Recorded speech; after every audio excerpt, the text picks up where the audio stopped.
In the vast rangelands of Colorado 1995, where memories can be as enduring as the Rocky Mountains themselves and the past sometimes refuses to stay buried, one rancher's discovery of his long-lost truck would unravel a 20-year-old mystery and reveal a story of sacrifice, loyalty, and redemption that defied all logic. This is the incredible true story of how finding something you thought was gone forever can change everything you believed about friendship, loss, and the power of keeping promises. Before we dive into this mind-bending tale of mystery and brotherhood, make sure to hit that subscribe button if you love stories that prove the past never truly disappears. What you're about to discover will leave you questioning everything you thought you knew about loyalty and sacrifice. The October morning sun cast long shadows across the Colorado rangeland as 42-year-old Marcus Steele guided his horse along the familiar trail that bordered his family's cattle ranch. The High Valley Ranch had been in the Steele family for 4 generations, its 25,000 acres stretching from the foothills of the Rockies down into the rolling grasslands that had sustained countless herds of cattle since the 1880s. Marcus had taken over the ranch operations 5 years earlier when his father suffered a heart attack, and he had worked tirelessly to modernize the operation while maintaining the traditions that had made it successful. But despite his best efforts, the ranch was struggling financially, caught between falling cattle prices and rising operating costs that threatened to end a century of family ownership. This morning, Marcus was checking the condition of the fencing along the northern boundary of the property, an area he rarely visited because it was used primarily for seasonal grazing. The land here was rougher, broken by rocky outcroppings and stands of aspen trees that turned brilliant gold each autumn. As Marcus crested a small ridge, he stopped his horse and stared in disbelief at what lay in the valley below. There, parked beneath a grove of cottonwood trees beside an old stock pond, sat a faded blue pickup truck that looked like it had been there for years. But this wasn't just any truck. Even from a distance, Marcus could see the distinctive dent in the tailgate and the custom chrome bumper that he had installed himself. It was his 1974 Ford F-150, the truck he had lost 20 years ago, under circumstances that still haunted him. Marcus spurred his horse down the slope, his heart pounding as he approached the vehicle that should have been impossible to find. The truck was exactly as he remembered it. Same color, same modifications, same license plate number that was burned into his memory. Colorado plates reading HS4479, but the truck's condition defied explanation. Despite having been exposed to 20 Colorado winters, the paint was only slightly faded, the chrome showed minimal rust, and the tires, while flat, appeared to be in remarkably good condition. It looked like it had been carefully maintained rather than abandoned. Marcus dismounted and walked slowly around the truck, his mind reeling with memories and questions. The doors were unlocked, just as they had been that night in 1975 when everything had gone wrong. Inside, the bench seat still bore the tears in the vinyl where his dog had scratched it, and hanging from the rearview mirror was the small wooden cross his grandmother had given him for protection. On the dashboard lay a folded piece of paper that hadn't been there 20 years ago. With trembling hands, Marcus picked it up and unfolded it, revealing a note written in handwriting he recognized but hadn't seen in 2 decades. Marcus, I kept my promise. The truck is yours, just like everything else should have been. I'm sorry it took so long. Tommy Marcus sank onto the running board of the truck, overwhelmed by emotions he thought he had buried long ago. Tommy Brennan had been his best friend since childhood, his partner in the ranching operation they had planned to build together, and the man who had disappeared with Marcus's truck and life savings on a cold November night in 1975. The betrayal had nearly destroyed Marcus. Not only had he lost his best friend and his money, but he had also lost his faith in people and his dreams of expanding the family ranch. The incident had driven a wedge between Marcus and his father, who had never trusted Tommy and blamed Marcus for being naive enough to loan him money and the truck. For 20 years, Marcus had wondered what had happened to Tommy Brennan. The police had investigated but found no trace of him after he left Marcus's ranch that night. Some people speculated that Tommy had been the victim of foul play, while others believed he had simply run off with the money to start a new life somewhere else. Marcus had tried to move on, to rebuild his life and his finances, but the loss had left deep scars. He had become more cautious, more suspicious, less willing to trust or take risks. The optimistic young man who had dreamed of building a ranching empire had been replaced by someone who focused on survival rather than growth. Now, sitting beside his recovered truck with Tommy's note in his hands, Marcus felt all those old emotions rushing back. But along with the pain and anger came a desperate need to understand what had really happened that November night and why his truck had reappeared now, exactly where Tommy had promised to meet him 20 years ago. The story had begun in the autumn of 1975, when Marcus was 22 years old and full of ambitions for expanding his family's ranch. Tommy Brennan, his childhood friend and partner in various ranching ventures, had approached him with what seemed like an incredible opportunity. "Marcus, I've found the perfect piece of land," Tommy had said, his eyes bright with excitement as they sat in the kitchen of the ranch house. 5,000 acres just north of here, right up against the national forest.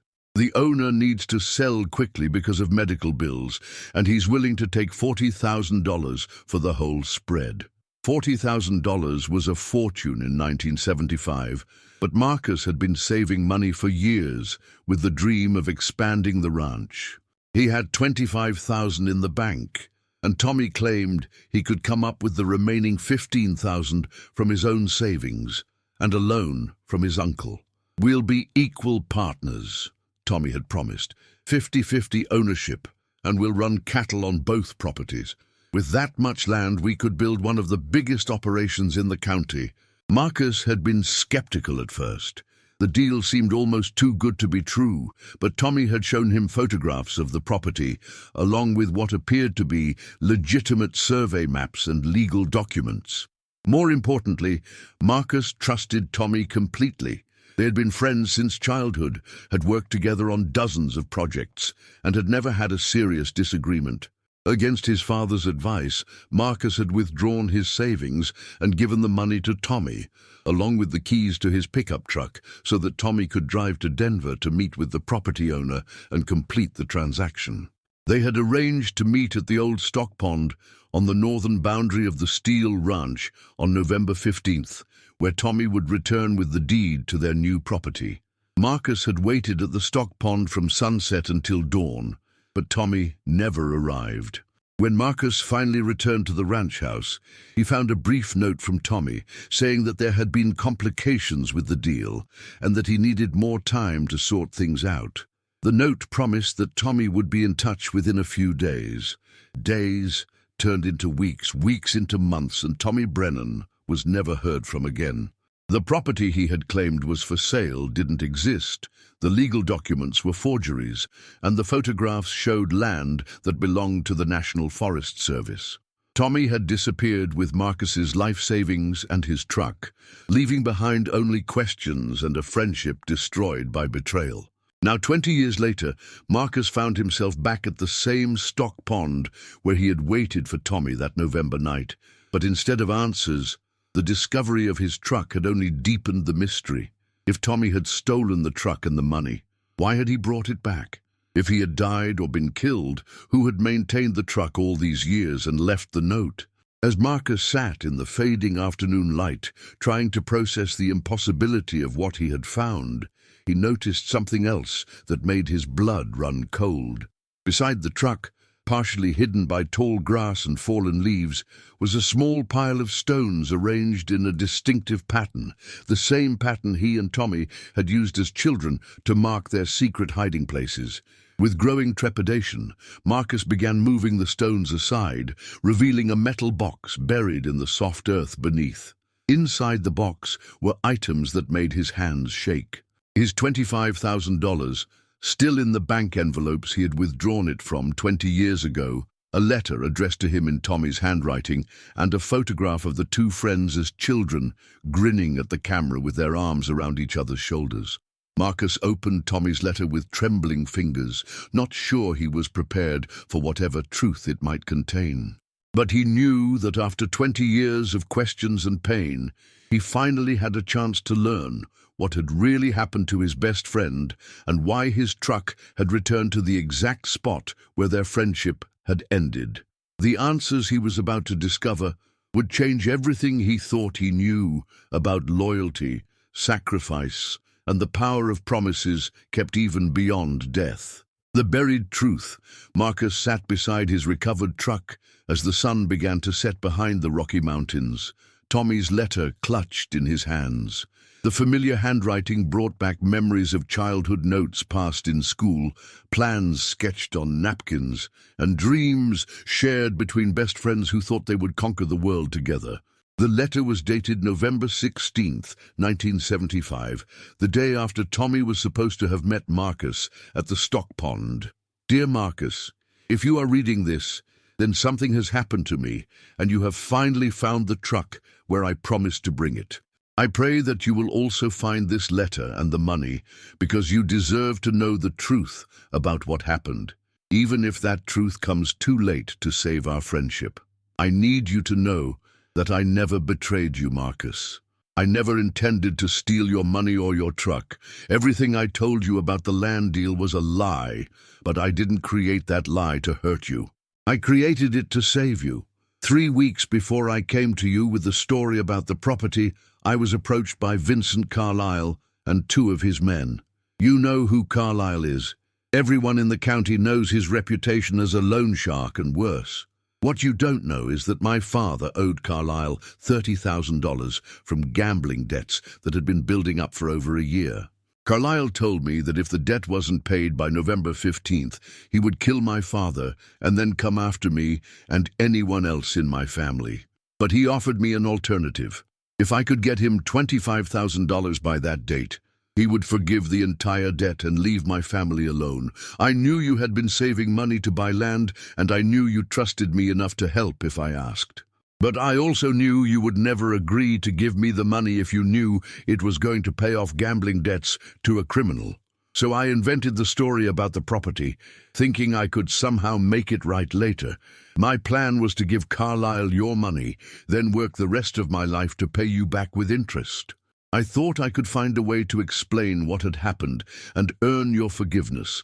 I was desperate and stupid, but I wasn't trying to steal from you. I was trying to save my father's life. But when I met with Carlisle on November 15th to give him the money, something went wrong.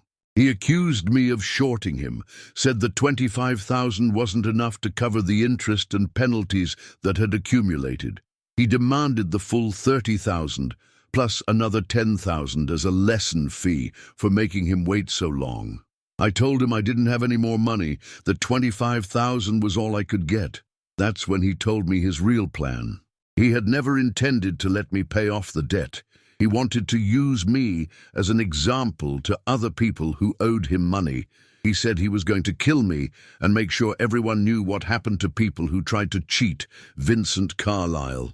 Marcus paused in his reading, his hands shaking as he began to understand the magnitude of what Tommy had been facing. Vincent Carlisle had indeed been a notorious figure in the area during the 1970s, a man whose business dealings had left several people dead or missing. Marcus had always wondered why the police investigation into Tommy's disappearance had been so half-hearted. Now he suspected they had known more about Carlisle's involvement than they had ever revealed. The letter continued. I managed to get away from Carlisle that night, but I knew he would find me eventually. I also knew that if I came back to you with the truth, I would be putting you and your family in danger too. Carlisle had made it clear that anyone who interfered with his business would suffer the same fate as me. So I made a decision that I hope you can someday understand, even if you can never forgive me. I decided to disappear, to let everyone think I had stolen your money and run away. It was better for you to hate me as a thief than to die as my friend. I drove your truck out to our old meeting place by the stock pond, buried your money where I knew you would eventually find it, and then walked away from everything I had ever known. I've been living under a different name in Montana for the past 20 years, working as a ranch hand and saving every penny I could to pay back what I felt I owed you. I wanted to return the truck and the money years ago, but Carlisle didn't die until 1993, and I was afraid that coming back too soon would put you in danger. I also wanted to make sure I had enough money saved to pay you interest on what I had borrowed, even though you never agreed to loan it to me. By the time you read this, I will probably be dead. The cancer started 2 years ago, and the doctors say I don't have much time left. I came back to Colorado last month to make things right, but I was too much of a coward to face you in person. I was afraid you would see me as the selfish fool who destroyed our friendship, rather than the friend who was trying to protect you. I have been camping out here by the stock pond for the past 3 weeks, maintaining your truck and waiting for the courage to contact you. But the sickness is getting worse, and I'm running out of time. If I don't survive long enough to tell you this story in person, at least the letter will explain what really happened. Marcus, I know I made terrible choices 20 years ago. I should have told you the truth from the beginning and trusted you to help me find another way. Instead, I lied to you and then disappeared, leaving you to think the worst of me. But I need you to know that losing your friendship has been the greatest regret of my life. I hope that someday you can find it in your heart to forgive me. Not for the money. That was always yours, and I was just holding it temporarily. But for the 20 years of pain and mistrust that my cowardice caused you. You deserved better from the person who called you his best friend. The truck is exactly as you left it, except for some maintenance I've done to keep it running. There's $35,000 buried with this letter, your original $25,000 plus $10,000 interest for the 20 years I kept it from you. I also left the deed to a small property I bought in Montana. It's not much, but it's yours if you want it. I love you like a brother, Marcus, and I always have. I hope that wherever I am, when you read this, I'll know that you finally understand the truth. Your friend, always, Tommy Brennan. Marcus read the letter 3 times, tears streaming down his face as he finally understood the truth about the night that had changed his life forever. Tommy hadn't betrayed him. He had sacrificed everything, including their friendship, to protect Marcus from a dangerous man who would have killed them both. As the full implications of Tommy's story sank in, Marcus realized that his friend had been living as a fugitive for 20 years, unable to return home or contact his family, all to keep Marcus safe from Vincent Carlisle's revenge. The lonely, bitter existence that Tommy must have endured was a price far greater than the money he had borrowed. Marcus also understood now why the truck was in such good condition despite sitting outdoors for years. Tommy had been caring for it, maintaining it, keeping it ready for the day when he could return it to its rightful owner. Even while dying of cancer, Tommy had been more concerned about fulfilling his promise than about his own comfort or safety. With shaking hands, Marcus counted the money in the metal box.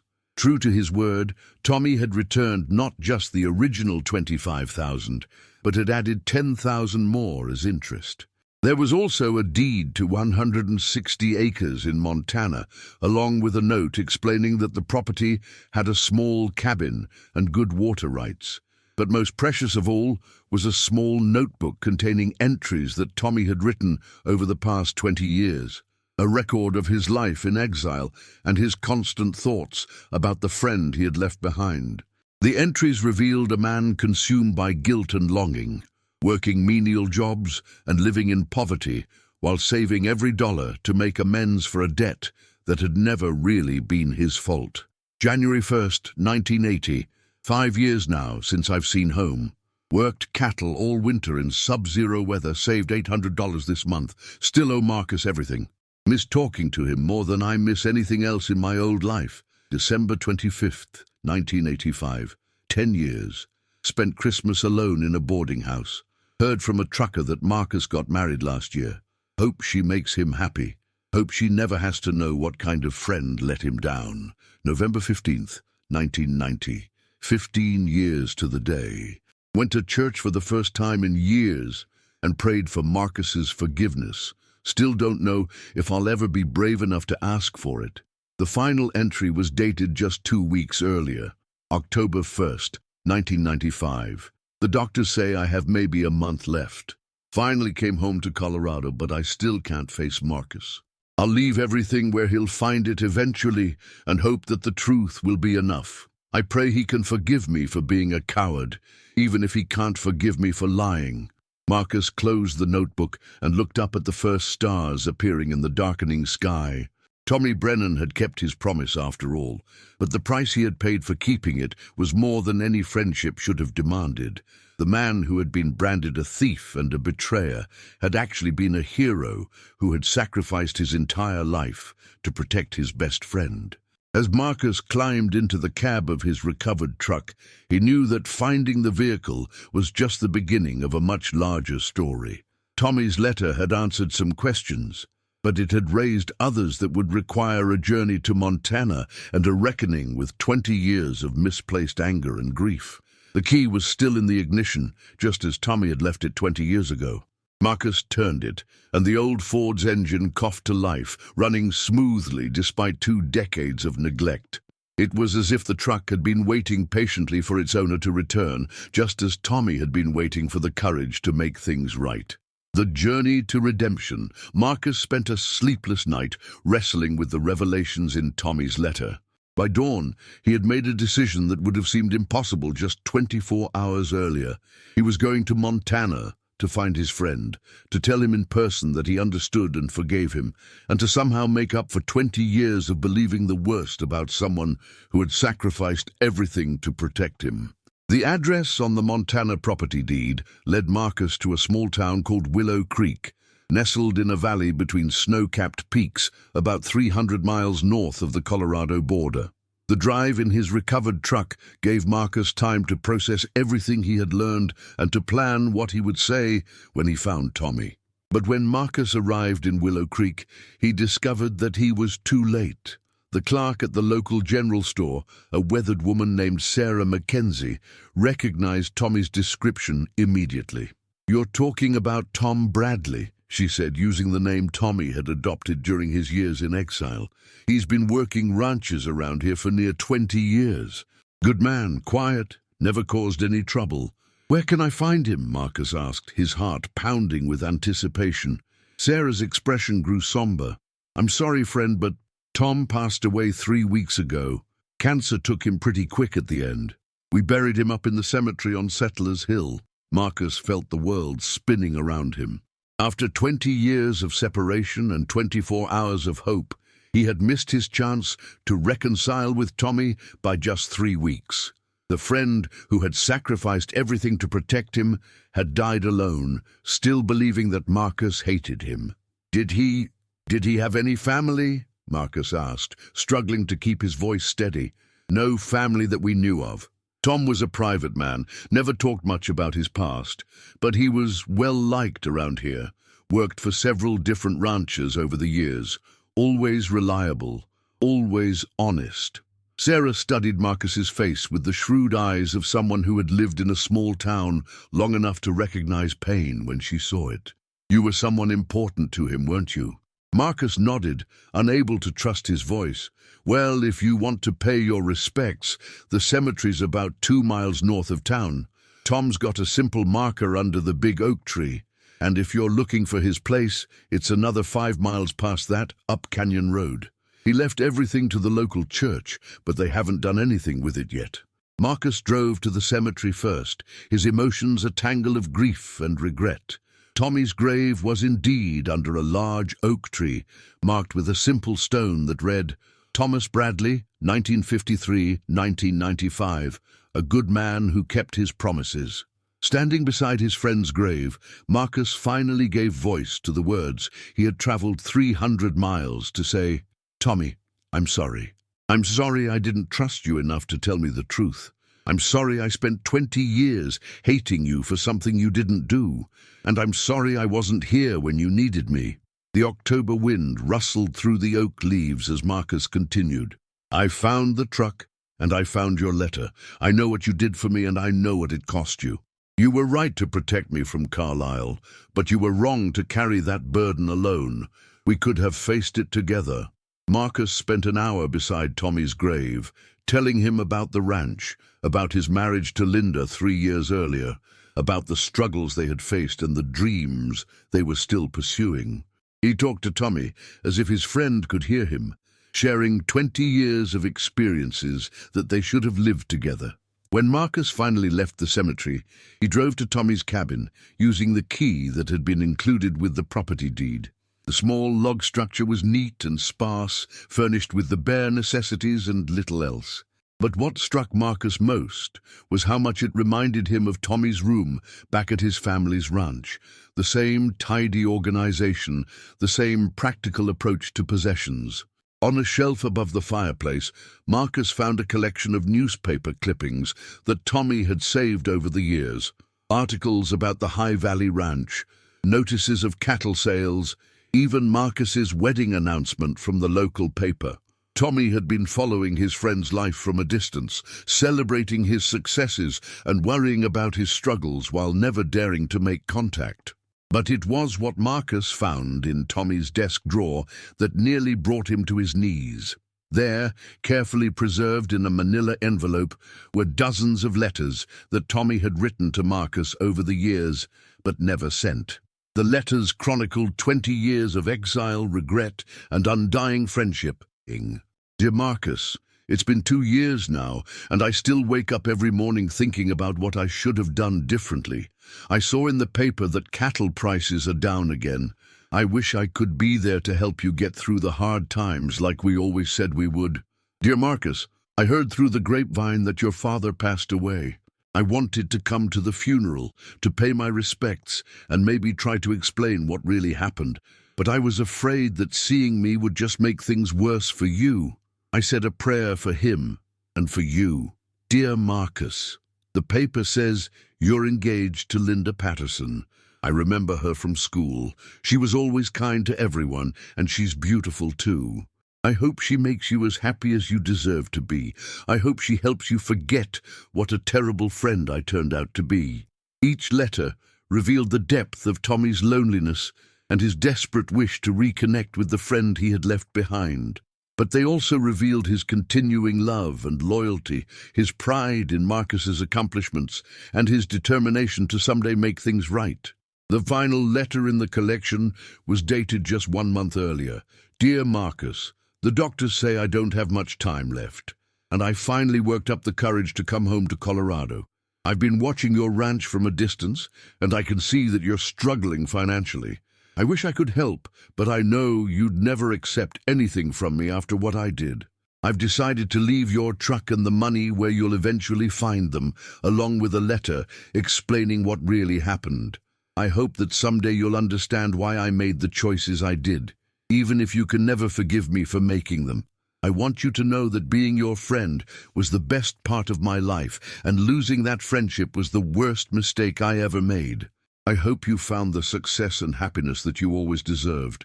I love you like a brother, Marcus, and I always will. Your friend, whether you want me to be or not." Tommy Marcus sat in Tommy's cabin as darkness fell, surrounded by 20 years of evidence of a friendship that had never really ended. Tommy had spent 2 decades in exile, not because he was a thief, but because he was the kind of friend who would sacrifice everything to protect someone he loved. But even as Marcus grieved for the reunion that would never happen, he began to understand that Tommy had given him something more valuable than money or property.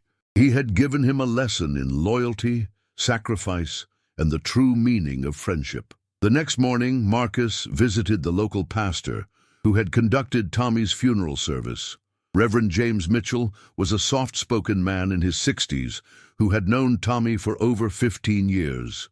"Tom was one of the most generous men I've ever known," Reverend Mitchell told Marcus as they sat in the small church where Tommy had attended services. "He never had much money, but he always found ways to help people who were struggling. He paid for groceries for families in need, helped repair roofs for elderly folks, and never wanted any credit for it. Did he ever talk about his past? Marcus asked. Not much, but I could tell he was carrying some kind of burden. I tried many times to get him to open up about what was troubling him, but he always said it was something he had to work out for himself. The Reverend paused thoughtfully. About 6 months ago, when he first got sick, he did say something that stuck with me. He said he had made a terrible mistake years ago that cost him the friendship of someone he loved, and that he would give anything for a chance to make it right. Marcus felt tears welling up in his eyes. Reverend, I was that friend, and he did make it right, even though he didn't live to see it. Over the next several hours, Marcus told Reverend Mitchell the full story of his friendship with Tommy, the events that had driven them apart, and the discoveries that had brought him to Montana. The pastor listened with growing amazement and sadness. Marcus, Reverend Mitchell said when the story was finished, I wish Tom could have lived to hear you say those words. He spent 20 years punishing himself for something that wasn't really his fault. But in the end, he kept his promise to you. He returned what he had borrowed. He protected you from danger, and he proved that real friendship can survive even death. As Marcus prepared to leave Willow Creek and return to Colorado, he made arrangements to have Tommy's body moved to the family cemetery in Colorado, where it belonged. He also established a scholarship fund in Tommy's memory to help young people from both Colorado and Montana pursue careers in ranching and agriculture. But perhaps most importantly, Marcus finally understood that the greatest gift Tommy had given him wasn't the return of his money or his truck. It was the reminder that true friendship is measured not by what we gain from it, but by what we're willing to sacrifice for it. The circle completed 6 months later, Marcus stood beside Tommy's new grave in the Steele family cemetery, watching as workers installed a headstone that bore his friend's real name and an inscription that told the truth about the man he had been. Thomas Patrick Brennan, 1953-1995, beloved friend who kept his word. The money Tommy had returned, combined with the proceeds from selling the Montana property, had provided Marcus with the financial resources to save the High Valley Ranch and even expand it in ways he had dreamed about for decades. But more importantly, understanding the truth about Tommy's sacrifice had freed Marcus from 20 years of bitterness and mistrust. Linda, his wife of 3 years, had listened to the whole incredible story with amazement and compassion. You need to let people know the truth about what Tommy did, she had said. He spent 20 years being remembered as a thief when he was actually a hero. Marcus had taken her advice, sharing Tommy's story with everyone who would listen. The tale of the friend who had sacrificed everything to protect someone he loved had spread throughout the ranching community, and Tommy's reputation had been restored to what it should always have been. But the most meaningful vindication had come from an unexpected source. 3 months after Marcus's return from Montana, he had received a visit from retired Sheriff Deputy Dale Morrison, who had worked on the original investigation into Tommy's disappearance. Marcus, I owe you and Tommy's memory an apology, the former lawman had said as they sat on the ranch house porch. We knew that Vincent Carlisle was involved in Tommy's disappearance, but we could never prove it. Carlisle had connections with some powerful people, and we were told to keep the investigation low-key. Deputy Morrison had gone on to explain that several other young men had disappeared under similar circumstances during the 1970s, all of them connected to Carlisle's Loan Shark operation. The police had suspected what was happening, but they had been unable to gather enough evidence to prosecute Carlisle or his associates. Tommy probably saved your life by disappearing when he did, Morrison had concluded. If he had stayed and tried to fight Carlisle, you both would have ended up dead. What he did took more courage than most people could manage. Armed with this official validation of Tommy's heroism, Marcus had worked to ensure that the true story became part of the community's permanent record. The local historical society had agreed to include Tommy's story in their archives, and the regional newspaper had published a lengthy article about the friend who had sacrificed everything to protect someone he loved. But Marcus's most important project had been personal rather than public. Using Tommy's unsent letters as a guide, he had written a series of responses, the letters he would have sent to Tommy over the years if he had known the truth. These letters became the foundation for a book that Marcus published privately, sharing copies with anyone who wanted to understand the true meaning of friendship and sacrifice. The book, titled Letters to a Friend I Never Forgot, became a testament to the power of loyalty and the importance of looking beyond surface appearances to understand the deeper truths that motivate human behavior. 1 year after finding his truck by the old stock pond, Marcus returned to that spot with a special purpose. He had decided to create a memorial there, not just to Tommy, but to the friendship that had survived 20 years of separation and misunderstanding. Working with local craftsmen, Marcus had commissioned a bronze plaque that told the story of what had happened at this location. The plaque would serve as a reminder to future generations that real friendship transcends time, distance, and even death itself. The memorial dedication drew people from throughout the region, ranchers, townspeople, and friends who had known both Marcus and Tommy during their youth. But the most moving moment came when Tommy's elderly father, Patrick Brennan, arrived to see his son's name honored at last. Patrick, now 78 and walking with a cane, had spent 20 years believing that his son was a thief who had brought shame on the family name. Learning the truth about Tommy's sacrifice had been overwhelming for the old man, but it had also brought him a measure of peace that he had never expected to find. "My boy died, protecting his friend," Patrick said through tears as he touched the bronze plaque bearing Tommy's name. "I always knew he was a good man, even when everyone else said different. Now the whole world knows it too." As the dedication ceremony concluded and people began to leave, Marcus found himself alone at the memorial with Linda and their infant son, Daniel, named in honor of Tommy's middle name, which Marcus had discovered in the Montana church records. "Do you think Tommy would have approved of all this?" Linda asked as they watched the sunset paint the Rocky Mountains in shades of gold and purple. Marcus considered the question as he held his son and looked out across the land that Tommy's sacrifice had helped him preserve.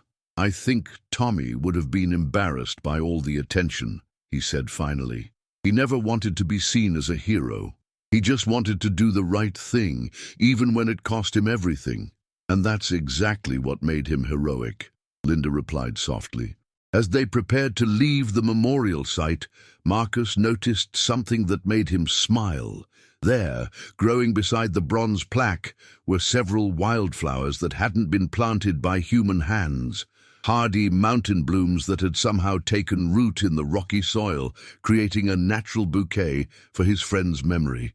It seemed fitting that Tommy's memorial would be adorned by flowers that had found their own way there, just as Tommy had found his own way to keep his promises despite impossible circumstances. 20 years after losing his truck and his best friend, Marcus had discovered that neither had ever really been lost. The truck had been waiting patiently for his return, maintained by a friend who had never stopped caring, and the friendship had survived intact, stronger than ever, despite 2 decades of separation. As Marcus drove home in the pickup truck that had brought him back to the truth, he reflected on the lesson Tommy had taught him, that real loyalty isn't measured by grand gestures or public declarations, but by the quiet determination to keep faith with the people we love, no matter what it costs us.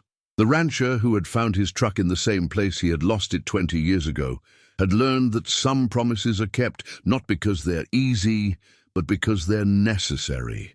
Tommy Brennan had spent 2 decades in exile to protect his friend, and in the end, he had succeeded in ways he never lived to see. Marcus kept Tommy's last letter framed on his office wall, where it served as a daily reminder that true friendship means being willing to sacrifice for others, even when they'll never know what you've given up for them. And every morning, as he climbed into the blue Ford pickup that had traveled through time to bring him the truth, Marcus said a quiet prayer of gratitude for the friend who had loved him enough to disappear. The mystery of the truck that had waited 20 years to come home had been solved, but its real gift wasn't the vehicle itself. It was the knowledge that some bonds are strong enough to survive anything, and that the greatest heroes are often the ones whose sacrifices remain hidden until long after they're gone. This incredible true story shows us that sometimes the things we lose find their way back to us exactly when we need them most. Marcus's discovery of his truck 20 years later revealed a story of friendship, sacrifice, and loyalty that defied all explanation.